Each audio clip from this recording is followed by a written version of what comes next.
ನಮಸ್ಕಾರ. ಬಹಳ ದಿನಗಳ ನಂತರ ನಿಮ್ಮೊಂದಿಗೆ ಮಾತನಾಡ್ತಾ ಇದ್ದೀನಿ.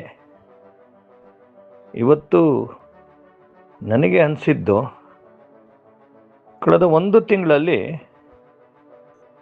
ರಾಷ್ಟ್ರೀಯ ಸ್ವಯಂ ಸೇವಕ ಸಂಘದ 3 ಜನ ಹಿರಿಯರು ಒಂದು ಹೇಳಿಕೆಯನ್ನು ಕೊಟ್ಟಿದ್ದಾರೆ. ಆದರಣೀಯ ಮೋಹನ್ ಭಾಗವತ್ ಅವರು, ಆದರಣೀಯ ದತ್ತಾಜಿಯವರು, ಹಾಗೆ ಆದರಣೀಯ ಸುನಿಲ್ ಅಂಬೇಕರ್ ಅವರು. 3 ಜನ ಕೂಡ ಪಾಕಿಸ್ತಾನದ ನಾಗರಿಕರ ಜೊತೆ ಭಾರತೀಯರ ಸಂವಾದ ನಡೀಬೇಕು ಅಂತೇಳಿ, ಏನು ಭಾರತ ಸರ್ಕಾರ ಪಾಕಿಸ್ತಾನದ ಜೊತೆ ಯಾವುದೇ ಮಾತುಕತೆ ಇಲ್ಲ ಅನ್ನುವಂಥದ್ದನ್ನು ಸ್ಪಷ್ಟಪಡಿಸಿರೋದು ಹಿನ್ನೆಲೆ ಒಳಗಡೆ ಈ 3 ಜನ ಹಿರಿಯರು ಪೀಪಲ್ ಟು ಪೀಪಲ್ ಕಾಂಟ್ಯಾಕ್ಟ್, ಅದಕ್ಕೆ ನಮ್ಮ ಸ್ವಾಗತ ಇದೆ, ಅದಕ್ಕೆ ನಮ್ಮ ಒಪ್ಪಿಗೆ ಇದೆ ಅನ್ನೋ ಮಾತನ್ನು ಹೇಳಿ ಆ ಪ್ರಕ್ರಿಯೆ ಒಳಗಡೆ ಒಂದಷ್ಟು ಬೆಳವಣಿಗೆ ಕೂಡ ನಾವು ನೋಡಿದ್ದೀವಿ. ನಮಗೆಲ್ಲ ತಿಳಿದಿರ್ತಕ್ಕಂಥದ್ದು 1947 ಏನು ಸ್ವಾತಂತ್ರ್ಯದ ಸಂದರ್ಭದ ಒಳಗಡೆ ನಮ್ಮ ದೇಶ ವಿಭಜನೆ ಆಯಿತು. ನಾವ್ಯಾರು ನಿರೀಕ್ಷೆ ಮಾಡದಿರ್ತಕ್ಕಂಥ ನಮ್ಮ ತಾಯಿ ಭಾರತಿ ಅವತ್ತು ವಿಭಜಿತಳಾದ್ಲು. ಒಂದು ಮತೀಯ ರಾಷ್ಟ್ರ ಬೇಕು ಅಂತೇಳಿ ಮಹಮ್ಮದ್ ಅಲಿ ಜಿನ್ನಾ ಅವರ ಒತ್ತಾಸೆಯ ಮೇಲೆ ನಮ್ಮದೇ ದೇಶದ ಒಳಗಡೆ ಒಂದು ಪರಕೀಯ ರಾಷ್ಟ್ರ ಆಗಿ ಪಾಕಿಸ್ತಾನ ಉದಯ ಆಯಿತು. ರಾವಿ ನದಿ ತೀರದ ಒಳಗಡೆ ನಾವು ಸಂಕಲ್ಪ ಮಾಡಿದ್ವಿ ಅಖಂಡ ಭಾರತದ ಸ್ವಾತಂತ್ರ್ಯವನ್ನು. ಪದೇ ಪದೇ ಕಾಂಗ್ರೆಸ್ಸು ಅದನ್ನು ಸ್ವೀಕಾರ ಮಾಡಿದರೂ ಕೂಡ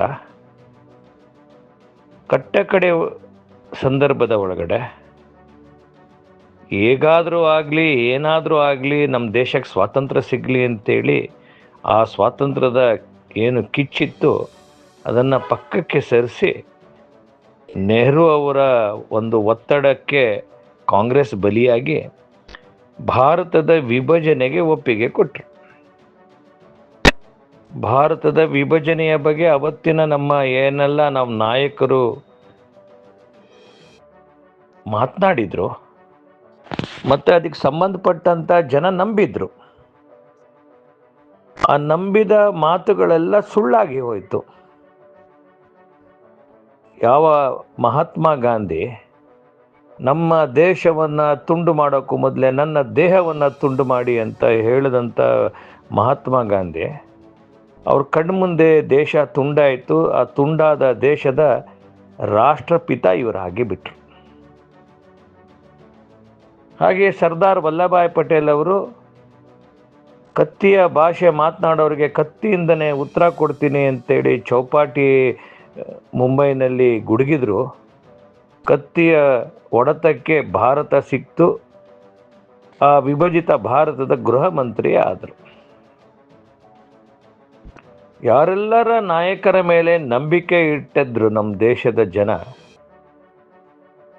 ಅವರ ಕಣ್ಮುಂದೆನೇ ನಮ್ಮ ದೇಶ ವಿಭಜನೆ ಆಗಿ ಹೋಯಿತು. ನಾವು ಏನಿವತ್ತು ಸಾರೆ ಜಹಾಸೆ ಅಚ್ಚ ಅಂತ ಹಾಡನ್ನು ಹೇಳ್ತೀವಿ, ಅದನ್ನು ಬರೆದಂಥ ಸ್ವಯಂ ಇಕ್ಬಾಲ್ ಈ ಪಾಕಿಸ್ತಾನದ ಕಲ್ಪನೆಯನ್ನು ಹುಟ್ಟಿ ಹಾಕಿದಂಥವ್ರು, ಬೀಜಾಂಕುರ ಮಾಡಿದಂಥವ್ರು. ಆ ನಂತರ ಅದನ್ನು ಮಹಮ್ಮದ್ ಅಲಿ ಜಿನ್ನಾ ಪೋಷಿಸಿದ್ರು. ಮಹಮ್ಮದ್ ಅಲಿ ಜಿನ್ನಾ ಪೂರ್ಣ ಮುಸಲ್ಮಾನ ಏನು ಇರಲಿಲ್ಲ, ಅವರು ಹಿಂದೂ ಸಂಬಂಧ ಕೂಡ ಅವ್ರ ಹತ್ರ ಇತ್ತು. ಆದರೆ ಈ ಥಿಯೋಕ್ರಸಿಗೆ ಒಳಪಟ್ಟು ನಮ್ಮ ದೇಶವನ್ನು ವಿಭಜನೆ ಮಾಡಿಬಿಟ್ರು. ಆ ವಿಭಜನೆಯ ಕಾಲಘಟ್ಟದ ಒಳಗಡೆ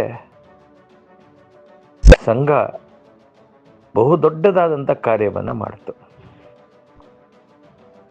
ನಮ್ಮ ದೇಶದ ವಿಭಜನೆಯ ಏನು ಆ ರಕ್ತಸಕ್ತ ಇತಿಹಾಸದ ಒಳಗಡೆ ಕೋಟ್ಯಾಂತರ ಹಿಂದೂಗಳು ಭಾರತಕ್ಕೆ ಬಂದು ನಿರಾಶ್ರಿತರಾಗಿ ಬದುಕದಂಥ ಸಂದರ್ಭದ ಒಳಗಡೆ ಸಂಘ ಕೆಲಸ ಮಾಡ್ತಾವ. ಬರೀ ಭಾರತದ ಒಳಗಡೆ ಮಾಡಲಿಲ್ಲ, ಅಲ್ಲೂ ಕೂಡ ವಿದೇಶದ ಏನು ಪಾಕಿಸ್ತಾನದೊಳಗಡೆ ಇದ್ದಂಥ ಸಂಘ ಕೂಡ ಅಲ್ಲಿ ಕೂಡ ಕೆಲಸ ಮಾಡ್ತಾವ. ತದನಂತರ ಈ ದೇಶದ ಒಳಗಡೆ ಭಾರತ ಮತ್ತು ಪಾಕಿಸ್ತಾನದ ಸಂಬಂಧದ ಸಲುವಾಗಿ ಇಷ್ಟು ದೀರ್ಘ ವರ್ಷಗಳ ಕಾಲ ಪ್ರಯತ್ನ ಮಾಡಿದ್ದು ಸತ್ಯ. ಭಾರತದ ಸರ್ಕಾರ ಮತ್ತು ಪಾಕಿಸ್ತಾನದ ಸರ್ಕಾರದ ಮಧ್ಯದ ಒಳಗಡೆ ಸುಮಾರು 55 ವರ್ಷಗಳ ದೀರ್ಘವಾಗಿ ಮಾತುಕತೆ ಆಗಿದ್ದು ಸತ್ಯ. ಏನು ಪ್ರಯೋಜನ ಆಗಲಿಲ್ಲ.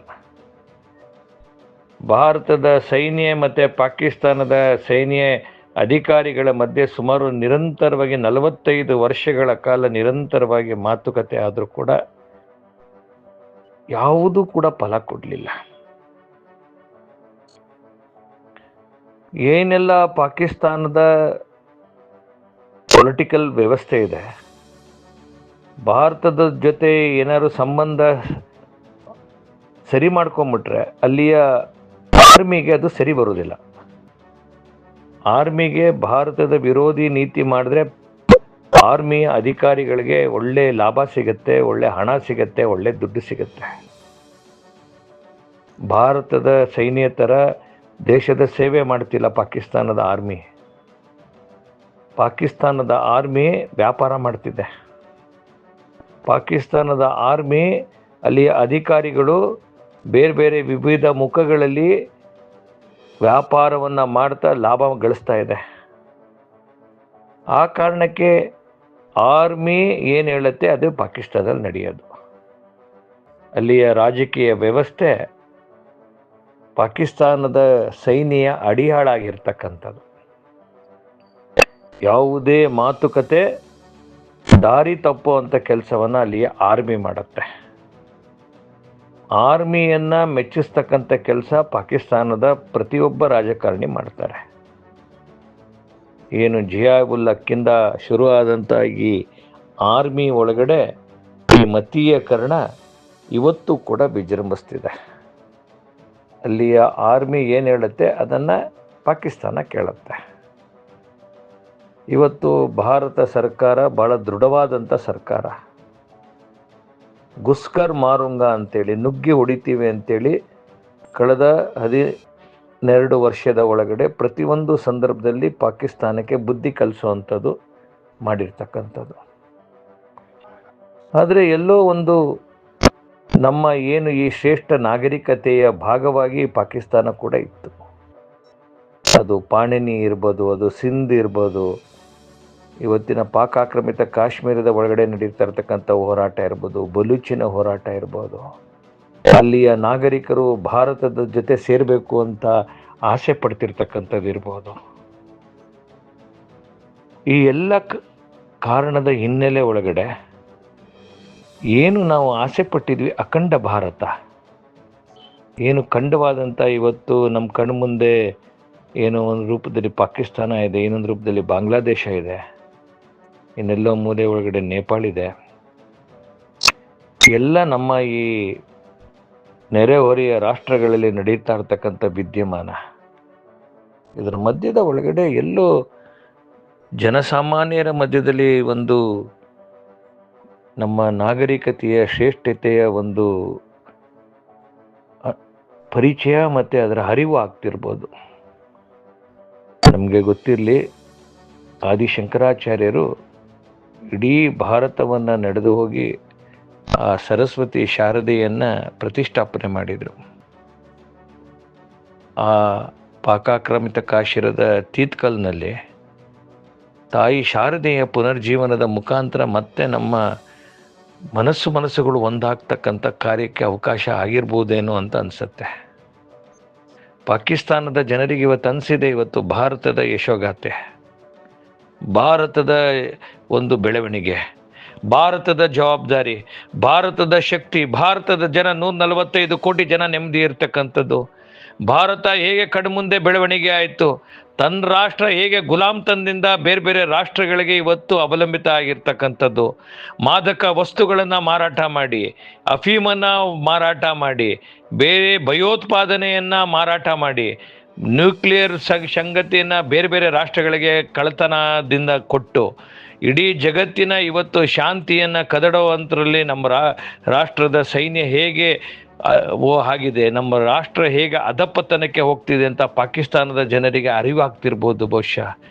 ಏನಿವತ್ತು ಬಲೂಚಿಸ್ತಾನದೊಳಗಡೆ, ಇವತ್ತು ಪಾಕ್ ಆಕ್ರಮಿತ ಕಾಶ್ಮೀರದ ಒಳಗಡೆ, ಇವತ್ತು ಪಾಕಿಸ್ತಾನದ ಒಳಗಡೆ ಭಾರತದ ಬಗ್ಗೆ ಇರ್ತಕ್ಕಂಥ ಏನು ಪ್ರೇಮ ಇದೆ, ತನ್ಮೂಲಕ ಏನು ಭಾರತದ ಶ್ರೇಷ್ಠ ನಾಗರಿಕತೆ, ಏನು ಪರಂಪರೆ, ನಮ್ಮ ಇತಿಹಾಸದ ಮತ್ತೆ ಪುನರ್ ಪ್ರತಿಷ್ಠಾಪನೆ ಮಾಡತಕ್ಕಂಥ ದಿಶೆ ಒಳಗಡೆ ಒಂದು ಸಣ್ಣ ಹೆಜ್ಜೆ ಏನೋ ಇರ್ಬೋದು.